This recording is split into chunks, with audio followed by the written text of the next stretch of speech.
So again, the point I'm trying to make is that the spread of the English language, the spread of the internet has been a very, very helpful factor in India when we launched upon economic reform in India. Now, I mean, I'm not sure when my 45 minutes expires. As I said, I'm about 1/10 of the way to warming up. But let me just go back a little bit about Indian history. Around 1952, now we call India is considered to be the world's largest democracy, and I'm very proud of my country. I'm very proud of my passport. Quite frankly, I'm very even happier that these days an Indian passport is treated very respectfully at most of these immigration counters. I mean, there was a time 20 years ago when it was not treated so respectfully. But today it is treated very respectfully because there's a wrong perception that all of us are wizards in IT, which is completely wrong. I mean, I certainly don't know very much about IT. But in the problem we had was, after 1947, Pandit Nehru adopted the entire system of colonial law. He did not, now British law for British people was very different from British law for Indian people. Indian people were colonial subjects. They were not dominion people. British law in Canada, British law in Australia, British law in the UK, it was very, very different from British law in Singapore or in Malaya or in, Egypt or in India. It's law which is designed for a subject people. And that law gives far too much power to government and government agencies. Unfortunately, the people who came to power after 1947, they were very happy with getting full power for themselves. They were very happy at being in a situation by which we had to go to them for almost any decision to be taken. You had to get government permission. So, till today, the Indian Police Act is based on the 1862 Police Act. The 1862 Act was passed 5 years after the Indian Mutiny, when there was a lot of suspicion about the Indians. And as a result, every single authority was given to the colonial power. Today, that colonial power is the elected politician. And therefore, the elected politician has dictatorial control on the police force in India. The average tenure of a district superintendent of police, which is a very, very important function in a district. A district superintendent of police looks after the law and order of a district. The average tenure is roughly about 7.5 months on the job. Now, the point is, within 7.5 months, the person is transferred. He does 50 favors for a politician. The 51st favor, for some reason, he's not able to do, he's transferred out.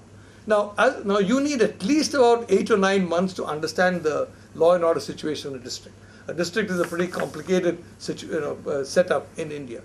Another 3 or 4 years, hopefully, to be in that district and to make sure that you administer the law in such a way that the people who are there benefit from the experience you gain.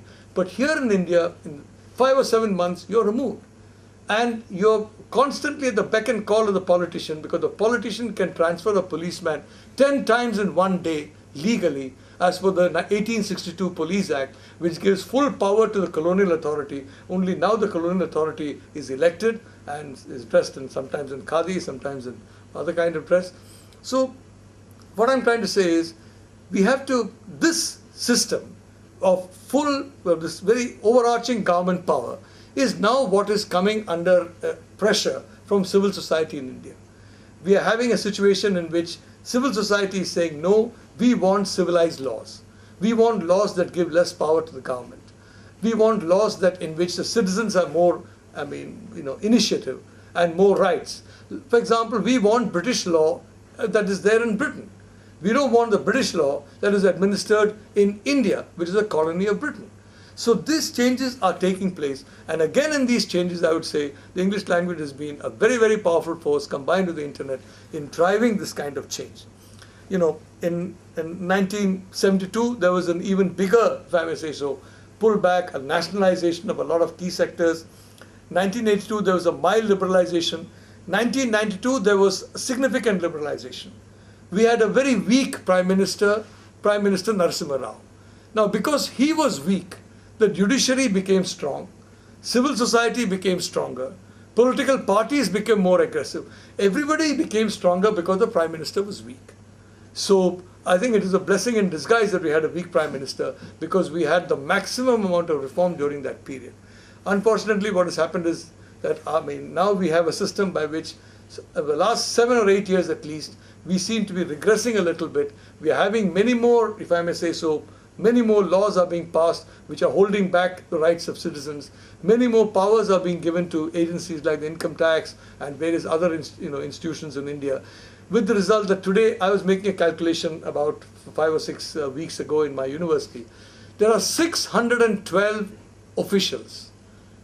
612 officials who have the power to send me to jail.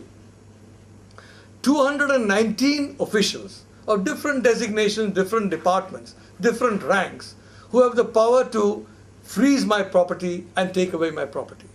Now, this is absurd. Something as important as taking away your property, you should have maybe a dozen officials, let's say. Something as important as taking away your freedom, maybe half a dozen officials. But in India, it's not half a dozen, it's more than 600.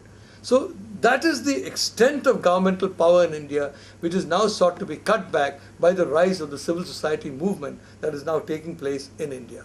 Now, I'm going into all this kind of issue because essentially the point I'm trying to make is we need to understand that when we're talking about commerce, when we're talking about other things, it's got a cultural foundation. There's a foundation, and so far as I'm coming, I'm talking about my own people, the Indian people. So far as India is concerned, I would say India has always done extremely well when it has not been micromanaged. The Mughal period was there. It was a pretty nasty period in some respects. There were a lot of killings and all that. But the Mughals were too lazy to start micromanaging the country. The British started micromanaging. With the result, in 1820, we accounted for 24% of global output. And by 1947, we were down to less than half of 1%. So that micromanagement did not work. And we have all been wondering how this country became master of such large parts of the world. I think in large part it's because people did not have fear of the crown, of the government, or whatever. You had the Magna Carta long ago. You had a situation in which initiative was prized. There was no fear of making mistakes, and a large part of the British Empire was made in bits and pieces by individuals who took decisions, who took initiatives, and who really didn't listen to people or who didn't really follow anybody's advice, but they went ahead and did certain things, succeeded, and at the end of it, there was a rationalization saying this was a strategy. The way I have read British history, a situation has been created, an empire has been created in some part of the world, and later on some historian comes up and explains it and says this was part of a grand strategy all along, and it was done as part of the strategy. I'm not sure that historian was correct.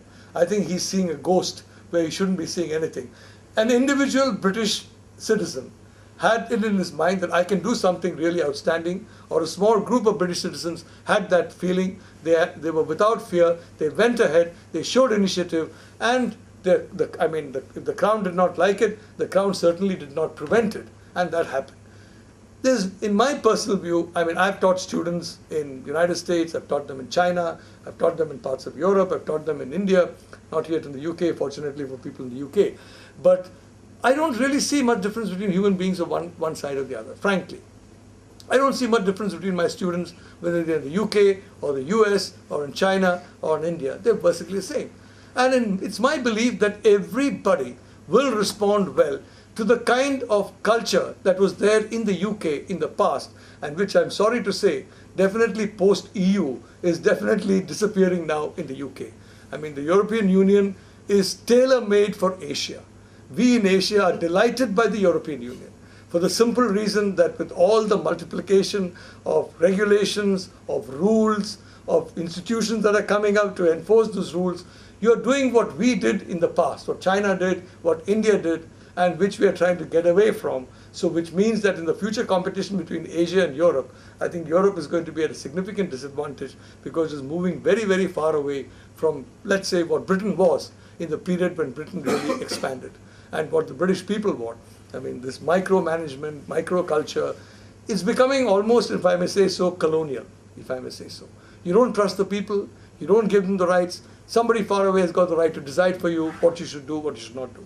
I'm not saying the European experiment is a bad experiment. It's a wonderful experiment, but I'm not sure the European bureaucracy is a very great bureaucracy. I'm not sure the European rules and regulations that are being put and micromanaging the system is going to be very helpful to Europe in its competitive situation in the future. So again, let me spend my last 8 or 9 minutes of grace that Michael has given me by saying, for me, frankly, I admire Britain and the British people, although, I mean, my wife is from a particular kingdom called Travancore. They had the good sense to do a deal with the British. So the British left them alone and they continued. We had the bad sense to go and fight the British, and kill as many of them as we could, about 17 or 18 of them. In the Malabar province was the only province in British India where gun license was not given up to 1947. So I think we had a fairly good record in that particular thing. But the problem was that we got clobbered and we got completely and comprehensively defeated. And our old palace has now become a stockade for elephants of the Guruvayur temple, And so my particular royal family was completely eliminated by the British. But I'd like to say it was a fair fight and we lost. There's absolutely no regret about that. And there's absolutely no feeling of any anger or hatred. We fought. We thought we'd win. We had a lot of assets. We had Kerala's like Vietnam. You had jungles. You had forests. You could hide in there. That's why it took a very long time. I think the Parsi Raja rebellion. It took nearly 20 years. But at the end of 20 years, we were comprehensively defeated, and we fully accept that defeat. We have no problem. So the point I'm trying to stress is, we have a lot of respect and admiration for the British people. We have a lot of respect and admiration, I think, for the qualities that have made the British people great. And we feel that these same qualities can be used to make anybody in the world great if you have a system, if you have a set of mindsets, if you have a chemistry, if you have reflexes that reflect these qualities. It's not just people in this part of the world who can get that quality. It can be people in Brazil, can be people in Argentina, can be in South Korea, and South Korea is developing very fast. Parts of China are developing very fast. Some parts of India are developing very fast. It can be any part of the world. And in all this, the English language has been completely invaluable, if you ask me. As a language, as access to knowledge, as a flexible language, as a language that's got multiple forms, for example, which the French or the German language, from my limited understanding, I learned German in the university because it's very similar to Sanskrit. Sanskrit grammar and German grammar are the same. So it's pretty easy to learn German grammar when you know Sanskrit. But you have Australian English, for example. When Australian tells me, for example, that, have you read your Piper? No, I didn't know what a piper was, I've heard of the Pied Piper. But how do I read a Pied Piper? And it turned out that he was talking about something quite different. Did you read your Piper? And I said, I don't have a Piper. How could I read a Piper? But nobody thinks Australian is being silly by saying that. Or if in my own city of Bombay, that I'm very proud of, if next time you come to Bombay and somebody says, would you like to eat a snake? Don't feel very upset because that he means snack. Here you mispronounce it as snack. We in Bombay know how to pronounce it. It's snake. And any reasonable person will know what's a snake. And that's certainly not, that's good English. Or if you quote, the most hilarious story, if I may say so, was regarding the Prime Minister of India, Mr. Inder Kumar Gujral. We had, he was the first Prime Minister from Punjab. Now, the SU word, the Punjabis somehow cannot pronounce the SU word. Mr. Lalwal, you know that. It's actually mayor instead of measure, player instead of pleasure. So you're a football player. When you say football pleasure, they just cannot pronounce that SU word, So as I said, he was asked to give a lecture. He was asked to give an interview, I think, to some English language channel. And he was talking about his father. And he said that my father was the biggest liar of his time in his town. So he meant lawyer.